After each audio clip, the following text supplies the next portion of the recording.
Students, आज का हमारा टॉपिक है absolute potential energy. Absolute potential energy ये चैप्टर नंबर 4 लेक्चर नंबर 6 का रिलेटेड टॉपिक है। एब्सोल्यूट पोटेंशियल एनर्जी का स्टैंडर्ड डिफिनीशन किस तरह हम कर सकते हैं?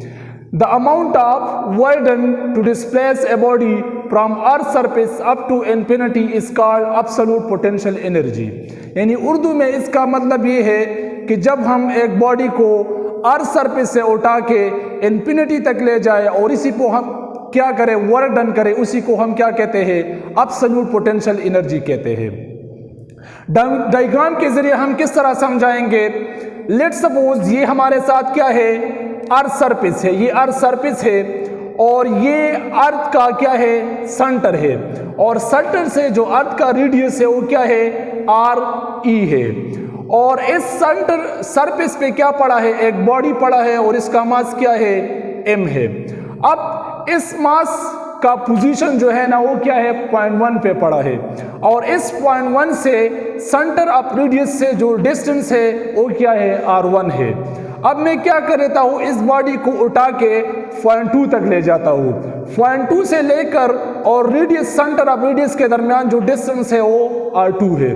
अब बॉडी को मैं और ऊपर ले जाता हूँ यानी 0.3 तक, तो यहाँ 0.3 और सेंटर ऑफ रेडियस के दरमियान डिस्टेंस क्या है? R3 है। अब हमारा प्रोसेस सो ऑन है, मतलब कंटिन्यू है। बॉडी क्या होगा? वो इंफिनिटी तक ले जाएगा। तो जब बॉडी इंफिनिटी तक जाएगा तो इसी को मैंने क्या नाम दिया? एंड पॉइंट दिया। और इस एंड पॉइंट और सेंटर ऑफ रेडियस के दरमियान जो डिस्टेंस है वो क्या है? n-1 है। अब क्या है दूसरा कि 0.1 और 0.2 के दरमियान जो ये डिस्टेंस है वो किसके बराबर है? डेल्टा R के बराबर है। यानी 0.2 और 1 के दरमियान जो ये डिस्टेंस है वो डेल्टा R के बराबर है।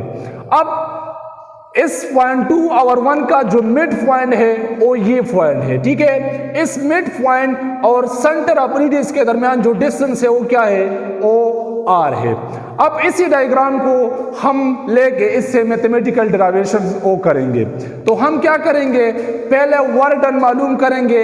यानी मैंने बॉडी को 1 पोजीशन से लेके 2 तक लिया गया है, तो मैं 0.1 से लेकर 0.2 तक वर्क डन मालूम करूंगा। तो इसके लिए हम मैथमेटिकल डेरिवेशंस करेंगे। तो हम क्या लिखेंगे? वर्क डन फ्रॉम 1 to 2, यानी 0.1 से लेकर 2 तक जो हमने वर्क डन किया है वो किसके बराबर है? अब आप लोगों को पता है कि वर्क किसके बराबर है? FD cos थीटा के बराबर है। अब वर्क डन फ्रॉम 1 to 2 बराबर होगा, आप लोगों को पता है हमने यूनिवर्सल लॉ ऑफ ग्रेविटेशन पढ़ा था, वो किसके बराबर है? F is equal to Gm1 m2 divided by r²। अब आप लोगों को क्या करना है? इस F की जगह ये वैल्यूज पुट करना है, लेकिन यहाँ पे रिप्लेसमेंट करना होगा। F is equal to G अपनी जगह पुट करूंगा। यहाँ पे आपका M1 क्या है? वो मास ऑफ अर्थ है, तो M1 जो है ना वो मास ऑफ अर्थ पे रिप्लेस करूंगा। और M2 आपका क्या है? मास ऑफ बॉडी है, वो किस पे रिप्लेस करूंगा? मास ऑफ द बॉडी पे रिप्लेस करूंगा। और R आपके साथ क्या है? रेडियस ऑफ अर्थ है, तो इसकी जगह मैं RE पुट करूंगा, ठीक है। RE² होगा। तो ये वैल्यू जो है ना ये यहाँ पे पुट करना होगा, तो वो बन जाएगा Gm डिवाइडेड बाई RE²। अब ये डिस्टेंस है, डिस्टेंस कहाँ से लेना होगा? 0.2 और 1 के दरमियान डिस्टेंस किसके बराबर है? डेल्टा R के बराबर है। तो मैं यहाँ लिखूंगा D की जगह क्या पुट करना होगा? डेल्टा R पुट करना होगा, ठीक है। तो इसकी जगह मैं क्या पुट करूंगा? डेल्टा R पुट करूंगा।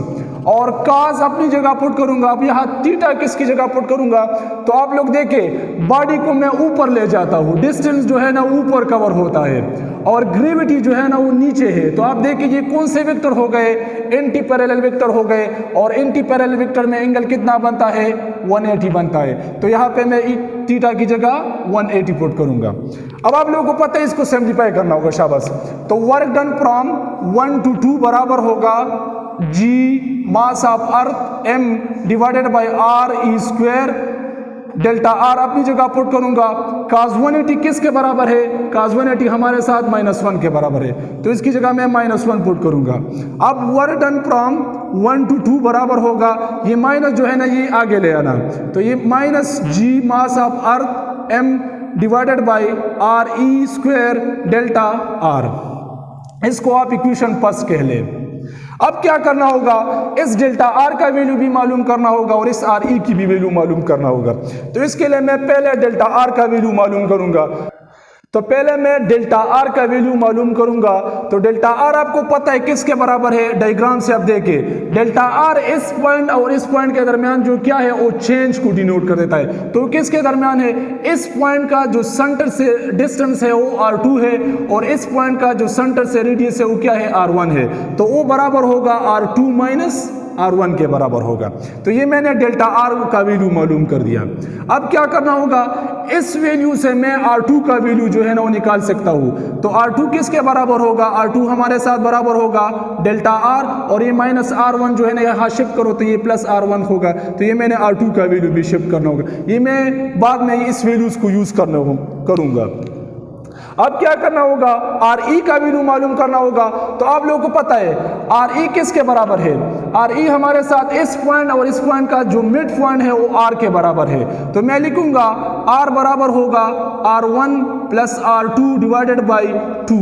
अब इसका मतलब क्या है कि ये आर जो है ना इस पॉइंट और इस पॉइंट का मिड पॉइंट है। तो इस पॉइंट का जो सेंटर से रेडियस है वो r2 है, इस पॉइंट का जो सेंटर से रेडियस है वो r1 है। तो मैं क्या करूंगा, इन दोनों को प्लस करूंगा और डिवाइडेड बाई 2 इसका एवरेज भी लूंगा। तो आप लोग यहाँ पे सिंप्लीफाई करना होगा, r1 अपनी जगह पुट करूंगा प्लस और r2 की जगह यहाँ ये वैल्यू पुट करना होगा। तो ये डेल्टा r प्लस r1 होगा डिवाइडेड बाई 2। अब r1 को जमा करो तो क्या होगा, 2r1 होगा plus delta r divided by 2 करना होगा। अब r इज इक्वल टू यहाँ पे ये इसके नीचे डिवीजन है, ये इसके नीचे भी ये अलग अलग लिखो तो 2r1 डिवाइडेड बाई 2 होगा plus del r divided by 2 होगा। यहाँ ये 2 खत्म होगा, r is equal to r1 plus delta r divided by 2। अब यहाँ क्या करना है, r ई स्क्वेयर है तो यहाँ पे मैं इसकी क्या लूंगा, स्क्वेयर लूंगा कि ताकि इसके इक्वल हो जाए। तो टेक बोथ साइड स्क्वेयर, यहाँ पे भी स्क्वेयर लेना होगा और यहाँ पे भी स्क्वेयर लेना होगा। तो यहाँ पे आ जाइए, तो ये r का स्क्वायर क्या बनेगा, r स्क्वायर बनेगा और ये आपके साथ a square plus b square formula बनेगा। तो ये r1 स्क्वायर होगा plus b square delta r का स्क्वायर डेल्टा r स्क्वायर होगा और 2 का स्क्वायर 4 होगा प्लस 2ab आता है तो 2 फार्मूले का लिखूंगा, a हमारे साथ r1 है, ठीक है, यानी r1 होगा और b क्या है, डेल r डिवाइडेड बाई 2 होगा। ये 2 खत्म होगा, आप लोग के साथ क्या होगा, r स्क्वायर r1 स्क्वायर। अब यहाँ देखें ये डेल्टा r डिवाइडेड बाई 2 ये हमारे साथ बहुत ज़्यादा स्मॉल टर्म है, यानी इसका मतलब ये है कि अगर हम डिस्प्लेसमेंट को इतना ले कि इसका फोर्थवा हिस्सा ले तो वो बहुत स्मॉल हो जाएगा। तो मैं क्या करूंगा, इस टर्म को 0 के बराबर लूंगा क्योंकि ये बहुत स्मॉल डिस्प्लेसमेंट है। तो इसकी जगह मैं क्या पुट करूंगा, 0 पुट करूंगा प्लस यहाँ पे r1 और डेल्टा r की जगह क्या वैल्यू पुट करूंगा, r2 माइनस r1। तो इसकी जगह पुट करूंगा r2 माइनस r1 पुट करूंगा। अब क्या करना होगा, r square equal to r1 square plus r1 r2 multiply होगा, r1 r2 बन जाएगा प्लस इंटू माइनस माइनस और r1 मल्टीप्लाई होगा तो r1 स्क्वायर होगा। अब क्या करना होगा, r1 स्क्वायर और माइनस r1 स्क्वायर खत्म होगा तो r स्क्वायर का वैल्यू आएगा r1 r2। ये मैंने r स्क्वायर का वैल्यू मालूम कर दिया। अब ये वैल्यू और ये वैल्यू ये यहाँ पुट करना होगा। अब ये वैल्यू यानी r स्क्वायर का वैल्यू क्या गया, r1 r2 आ गया और डेल्टा r हमारे साथ क्या है, r2 माइनस r1। ये दो वैल्यू जो है ना जिस पे मैंने टिक कर दिए ये वैल्यू जो है ना यहाँ पे पुट करना होगा। तो आप लोग के साथ आएगा वर्क डन फ्रॉम 1 to 2 बराबर होगा minus G mass of earth m और डिवाइडेड बाई आर ई की जगह क्या पुट करना होगा, वो होगा r1 r2 होगा, ठीक है, और डेल्टा r की जगह क्या पुट करना होगा, r2 माइनस r1 होगा। अब इसका मतलब ये है कि इसके नीचे डिवाइड है तो मैं इसके नीचे भी लिख सकता हूँ। तो शाबाश लिखो, वर्क डन फ्रॉम 1 to 2 बराबर होगा minus G mass of earth mass of body divided by r2 minus r1 divided by r1 r2, यानी मैंने इसके नीचे डिवाइड कर दिया। अब इसका मतलब ये कि ये क्वांटिटी इसके नीचे भी डिवाइड है, इसके नीचे भी डिवाइड है, तो अलग अलग लिखो शाबाश। तो वर्क डन बराबर होगा 1 to 2 बराबर होगा minus G mass of earth m बराबर होगा R2 divided by R1 R2 minus R1 divided by R1 R2, यानी मैंने इस टाइम में अलग-अलग लिख दिया। अब क्या होगा, R2 क्या होगा हमारे साथ, R2 खत्म होगा, R1 खत्म होगा यहाँ से। तो क्या गया, वर्क डन फ्रॉम 1 to 2 बराबर होगा minus G mass of earth mass of body, यहाँ पे 1 रह गया तो 1 ओवर R1 रह गया माइनस 1 ओवर R2 रह गया। इसको मैं लिखूंगा इक्वेशन नंबर फर्स्ट लिखूंगा। अब ये मैंने क्या मालूम, चलो इसको हम इक्वेशन सेकंड कह दें क्योंकि इक्वेशन फर्स्ट हमने ऊपर कह दिया है।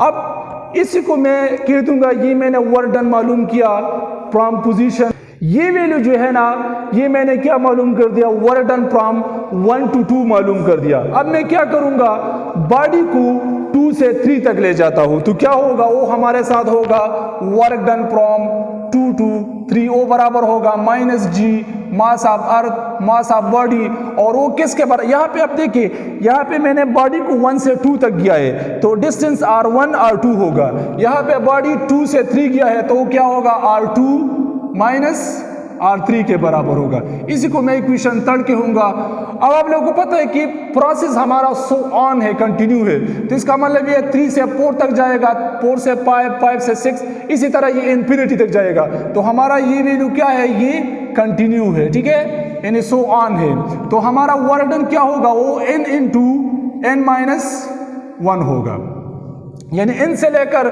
n माइनस 1 तक हम वर्क डन मालूम करेंगे। तो वो बराबर होगा minus G mass of earth mass of body divided by 1 over r n minus 1 over r n आएगा, ठीक है। इसी को मैं इक्वेशन n कहूंगा क्योंकि हमारा इक्वेशन n है। अब आप लोगों को पता है ये मैंने वर्क डन मालूम कर दिया किससे, 0.1 से लेकर इन्फिनिटी तक, ठीक है। अब इस सारे वर्क डन को क्या करूंगा, मैं टोटल करूंगा और इसको मैं क्या कहूंगा, टोटल वर्क कहूंगा। तो शाबाश, वो बराबर होगा टोटल वर्क बराबर होगा work done from 1 to 2 plus work done from 2 to 3 plus work done from 3 to 4 और up to so on work done from n into n minus 1 होगा। अब क्या करना होगा, इसकी ये वैल्यू जो है ना मैंने मालूम कर दिया, अभी यहाँ पे पुट करना होगा।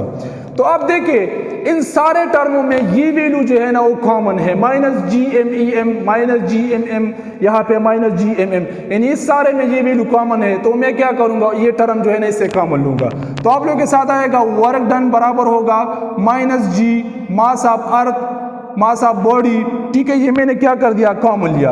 अब क्या है, फर्स्ट में क्या है, 1 ओवर R1 है माइनस 1 ओवर R2 या plus 1 over R3 1 over R2 plus minus 1 over R3 होगा, फिर up to so on 1 over R n minus 1 होगा और फिर माइनस 1 ओवर R n होगा।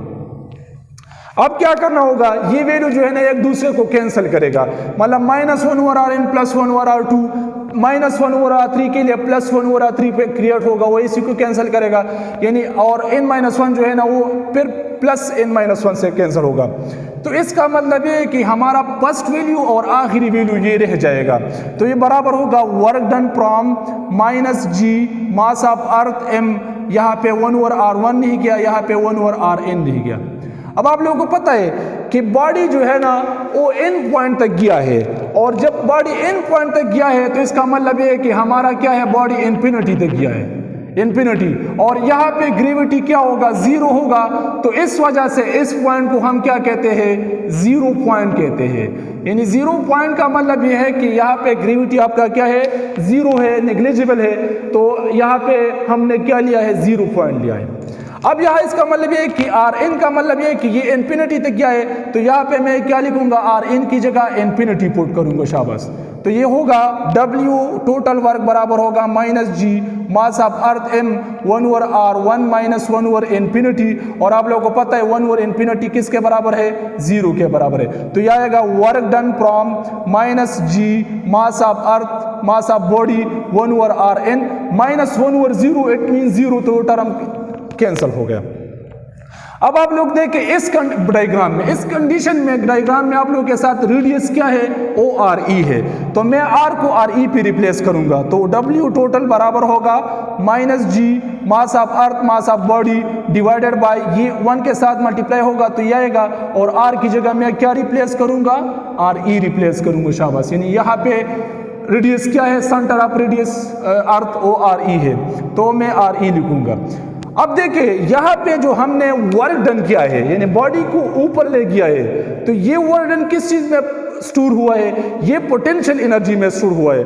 हम लोग कहते हैं कि जब एक बॉडी को अर्थ सरफेस से उठा के हाइट तक ले जाते हैं तो यहाँ पे कौन सा एनर्जी स्टोर हुआ है, पोटेंशियल एनर्जी स्टोर हुआ है। तो यहाँ पे मैंने अर्थ सरफेस से बॉडी को उठा के इंफिनिटी तक गया है, तो यहाँ पे जो उन्होंने वर्क डन किया है वो किस चीज में स्टोर हुआ, एब्सोल्यूट पोटेंशियल एनर्जी में स्टोर हुआ।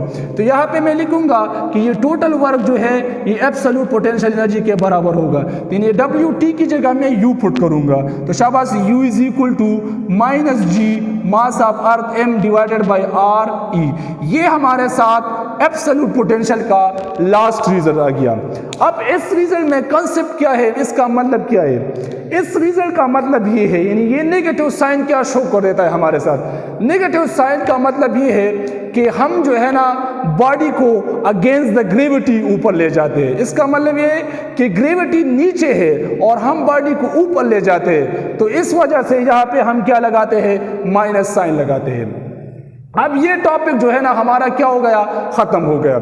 इससे रिलेटेड एक क्वेश्चन है वो हम डिस्कस कर रहे थे कि अब हम एक या दो क्वेश्चन इससे रिलेटेड है वो हम डिस्कस करेंगे कि एब्सोल्यूट पोटेंशियल एनर्जी और ग्रेविटेशनल पोटेंशियल एनर्जी में मेन फर्क क्या है। ठीक है, यानी एब्सोल्यूट पोटेंशियल एनर्जी और ग्रेविटेशन पोटेंशियल एनर्जी में मेन फर्क क्या है। तो याद रखें, ग्रेविटेशन पोटेंशियल एनर्जी को हम पोटेंशियल एनर्जी भी सिंपल कहते हैं, और वो हम कहते हैं कि वो एनर्जी जो बॉडी में पोजीशन की वजह से स्टोर हो जाए उसी को हम ग्रेविटेशनल पोटेंशियल एनर्जी या पोटेंशियल एनर्जी कहते हैं। ठीक है, और एब्सोल्यूट पोटेंशियल एनर्जी हम कैसे कहते हैं कि हम बॉडी को अर्थ सरफेस से उठा के इंफिनिटी तक ले जाए उसी को हम, और इसी पे वर्क डन करें उसी को हम क्या कहते हैं, एब्सोल्यूट पोटेंशियल एनर्जी कहते हैं। ये इन दोनों में फर्क है। ठीक है, अब याद रखो एब्सोल्यूट पोटेंशियल एनर्जी का जो रिलेशन है यानी ग्रेविटेशनल पोटेंशियल एनर्जी का वो mgh के बराबर है, और एब्सोल्यूट पोटेंशियल एनर्जी का रिलेशन है -G mass of earth M divided by RE। ये दो रिलेशन है। ये रिलेशन हम कहाँ यूज करेंगे और ये रिलेशन हम कहाँ यूज करेंगे, तो याद रखिए ये mgh रिलेशन जो है ये हम उसी बॉडी के लिए यूज करेंगे जहां पे हमारा रेफरेंस पॉइंट क्या हो वो हमें मालूम हो। रेफरेंस पॉइंट का मतलब ये कि जहां तक हमने बॉडी को ले गया हो वो पॉइंट हमको क्लियर हो। इसका मतलब ये मार्कर है, ये मैं अर्थ सरफेस से उठा के यहां तक ले जाता हूं, तो यहां पे मेरा रेफरेंस पॉइंट क्या है वो डिटरमाइन है, हमें मालूम है। तो यहां पे मैं पोटेंशियल एनर्जी का रिलेशन यूज करूंगा, और ये रिलेशन जो है ये -GMEMRE ये मैं कहाँ यूज करूंगा, ये मैं वहां यूज करूंगा कि हमारा रेफरेंस पॉइंट क्या हो वो अनलिमिटेड हो। यानी इसका मतलब ये है कि वो इंफिनिटी तक गया हो, हमारा रेफरेंस पॉइंट हमें मालूम नहीं हो, तो इस वजह से हम यहाँ पे कौन सा रिलेशन यूज करेंगे, एब्सोल्यूट पोटेंशियल एनर्जी यूज करेंगे।